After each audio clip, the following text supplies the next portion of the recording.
On this series of The Garden Gurus, we're travelling Australia to visit some of our favourite Nine Network personalities' backyards. This week, we're visiting the garden of Nine News presenter Deb Knight, right here in Sydney. Now, it's quite typically a city garden with a great story behind it.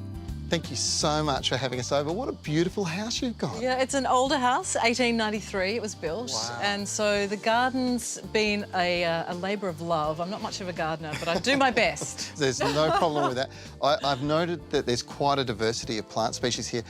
Down the bottom, you've got that plant. I know it as the sacred lily of the Incas. A lot of people call them Spider lily, yeah, with a really delicate white flower. And they're sort of north coast New South Wales where I grew up is where I've seen them flowering. And yeah, I just love them. They're really lush, tropical plant, and they bring a touch of colour to the garden. Speaking of white flowers, or in this case, it's the cream and the yellow, but the frangipani, the fragrance from that, right next to your front door, that's a gorgeous plant to have. It just here. spells summer to me, and it grows really well here. And it's from a cutting from my grandmother's garden originally. So, I love it. Yeah. So every time you go out the front door, Grandma's there reminding you that she gave you something that you can keep. It's beautiful. It's a nice tree, I love it. Yeah.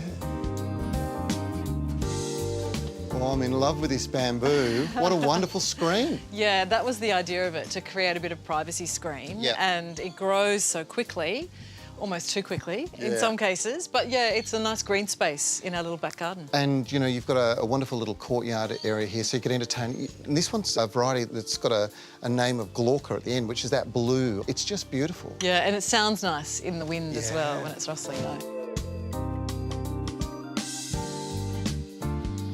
Well, welcome, Trevor, to my small backyard. Well, it's small, but look at that giant mango tree that you've got there. That is awesome. Yeah, we have the mango tree. And an avocado. The giant avocado tree behind it as well. They were here when we moved into the house, which is lovely. So they bear fruit and we get to enjoy both avocados and mangoes, which is quite nice in the inner city to have that. Very special.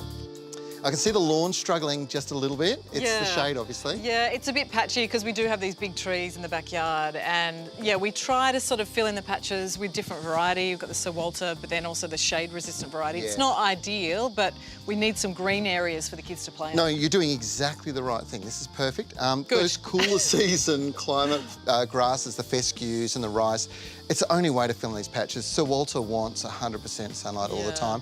So I'm going to leave you with some sea salt product, Power Feed, which is a liquid fertiliser. Just hose it over the foliage and it's absorbed straight into the foliage. They'll all love it.